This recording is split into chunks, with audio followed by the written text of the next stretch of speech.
What's going on, guys? So, a little bit of a different video than I was originally planning to do, but I still think it's just as important. So, the Green Bay Packers were eliminated from the playoffs, losing 13-10 in a very disappointing finish in the divisional round of the San Francisco 49ers, who've just been winning ugly games. They don't care how they got to win them, they're just going to win ugly.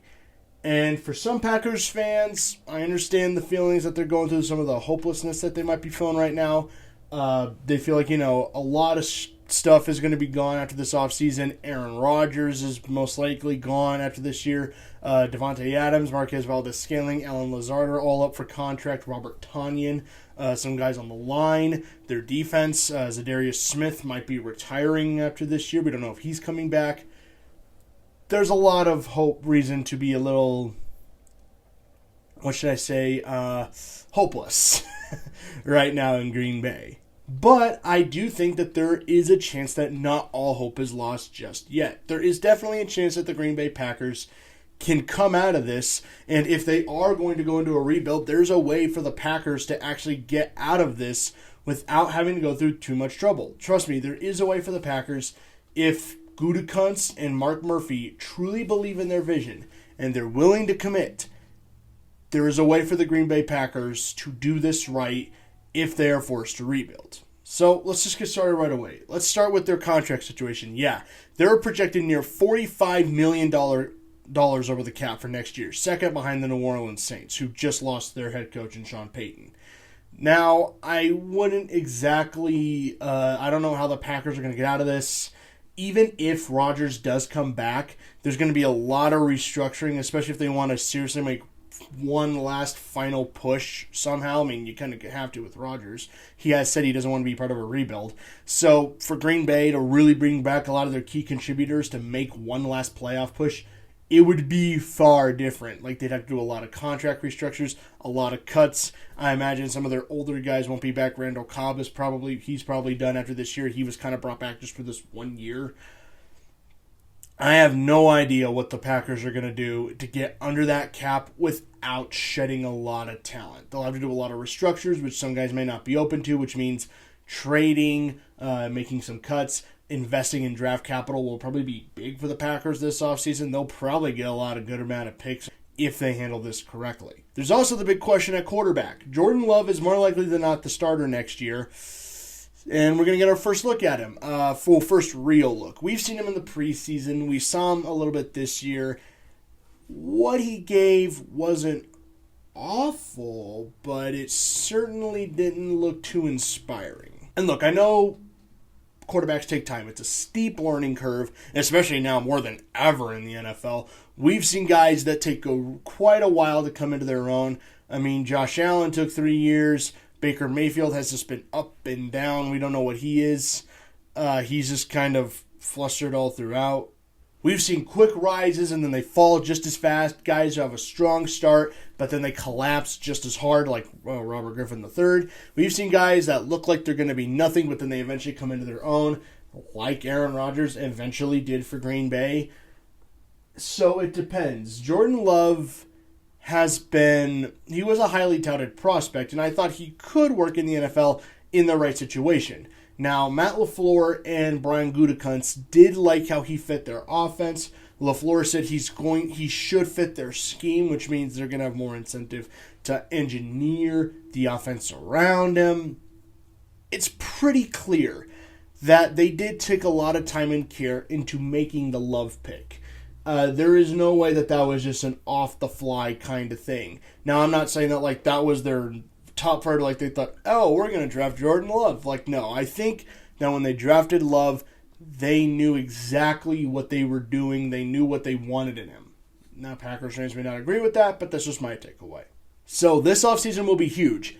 If Jordan Love is indeed going to be QB1 next year, how much time will the Packers dedicate to molding him into being the quarterback they want him to be? How much time are they going to take to get him integrated into the offense? How much time are they going to take getting him chemistry with whatever wide receivers they're going to have next year? That'll be another thing they need to invest in this year's draft. How much time are they going to take to make Jordan Love worth the trade up and the pick that they made? It's going to take some time, that's for sure. I would be shocked if Jordan Love became a bona fide starter next year. Now that's not saying he can't show promise. He can show the idea like, okay, there's something to build on and there's something that you can work with, but it might take at least another year before he is truly ready to take that next step. Will the Packers be ready to wait that long? I don't know. Thankfully, they still do have their run game intact. A.J. Dillon and Aaron Jones are going to be tremendous in the backfield if their offensive line can stay healthy. And, of course, there's the question of, will David Bakhtiari come back healthy? That will be huge for them. So the rush game should at least be intact. Wide receivers, oh boy. Devontae Adams, Marquez Valdez-Scantling, and Allen Lazard are all up for contract now. They're all free agents after this year, and it would be a $20 million tag if the Packers chose to franchise tag Devontae Adams. So how are they going to get under the cap and then take care of that? That's going to be a huge issue. And then if they somehow manage to get Adams back, who knows if they can bring back the other two? You may have to pick and choose between Valdez-Scantling and Lazard. And as much as I like Lazard, I'll admit Scantling is the better wide receiver. Marquez Valdez-Scantling's got that great 4.3 speed. He's a good deep threat. If you have to bring one back, I'm bringing back MVS. I think he's definitely the better receiver. I expect Amari Rodgers, who they took in this past draft, expect him to take a step up into the new starting role next year. Expect a lot of players to get new chances next year. I expect Josiah DeGuara to become even more integral to the passing game than he has in years past, especially if Robert Tonyan doesn't return. Josiah DeGuara will become a major target in the passing game and might become a safety blanket for Jordan Love or whoever is behind center. Defense will also be huge because Rashawn Gary showed in that Niner game he can be a wrecking ball. He could be a monster. Rashawn Gary was phenomenal against the 49ers. And if Zadarius Smith is truly on his way out, then Rashawn Gary will become a new integral piece of the pass rush. And it's going to be up to him to get the pass rush going again. I don't know if he'll truly be a game changer, but he can be an anchor for that defense, which is good enough. They're going to also have their secondary still intact. Thankfully, Jair Alexander is back, and their secondary looks to, for the most part, maintain that form. So I wouldn't be too worried on that side of the ball, other than Zadarius Smith. And finally, there's the people in the front office. I think there is a way that if they have to rebuild, you can do this and not have to go through a ton of pain to do this. You can make this work if you play your cards right, and you got to be willing to take some criticism, but you have to believe in what you're building come hell or high water. You got to believe in Jordan Love. You got to believe, hey, we did not make a mistake drafting him. We are going to dedicate all the resources we can to building him. We know we have to shed a lot of cap space. Fine, we'll make do with what we have. Believe in what you are going to do come hell or high water. Take the criticisms, and you just got to understand it's part of the gig. Take some heat. They've done it the past 2 off seasons, and they did it with a lot of grace, and they won games. Now, life is going to be different without Aaron Rodgers. I'm not going to act like it won't be if he doesn't come back. If he does, then this Packer team will still look very different because that cap hit for Rodgers will be his last year.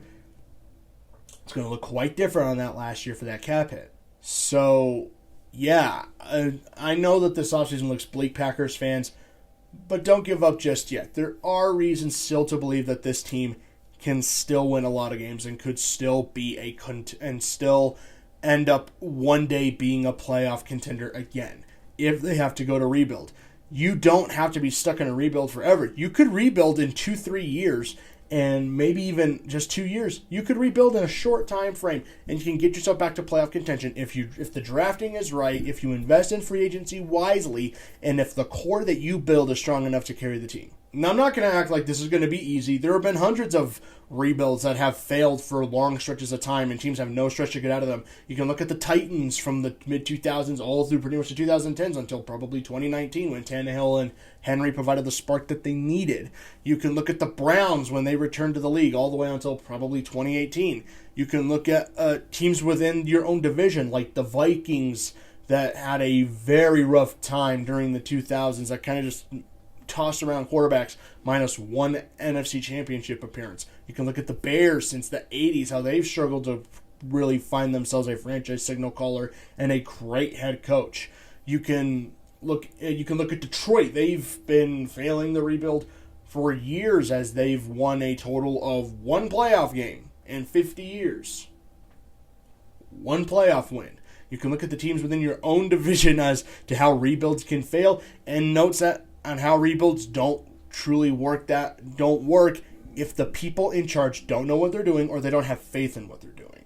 Heck, look at my team. I'm a Bronco fan, and it's been 5 years, and we still can't find a quarterback. I don't know what it's going to take for us to finally get one, whether it be a trade, the draft, or maybe an in-house option if all else fails. I don't know what we're going to do. We still don't have a quarterback. You guys, it's okay. Every team goes through this. We had Elway and Manning to carry us for quite a while, and now we're finding out what life is like when you're just searching through the lands for a quarterback. Look at the Vikings for years looking for a quarterback. And Kirk Cousins, I like the guy, and I think he's fine, but he isn't a franchise savior. Every team goes through this. The Steelers are about to go through it now without Big Ben. The Saints just lost Sean Payton, and they just saw what life could be like without Drew Brees, and it kind of sucks. The Buccaneers might soon find themselves looking for a quarterback again if Tom Brady leaves. Life without a quarterback, life after a Hall of Fame quarterback is a little rougher because you have no idea what to follow up with next. Following up a Hall of Fame act is extremely difficult to do. You guys got lucky when you had Aaron Rodgers immediately follow Brett Favre. Very rarely does that happen. Does one Hall of Famer step in and inherit right after another? The only other time I can think of when that properly happened was probably Steve Young stepping in after Montana in San Francisco. The Packers, I think, will be fine because I like Gutekunst and Matt LaFleur more than most. I like Gutekunst as a GM, and I think there is a chance. Now, I could, of course, be wrong. He could botch this, and the Packers will probably be in shambles for a while, which, okay, teams go through that too. Just look at the freaking Jets since what, the 60s? Just look at the Jets. I mean, as the Packers, I don't think it's completely hopeless. They can build something, and they could do it within a couple of years. But they're going to have to bite their teeth and be willing to go through some tough deals.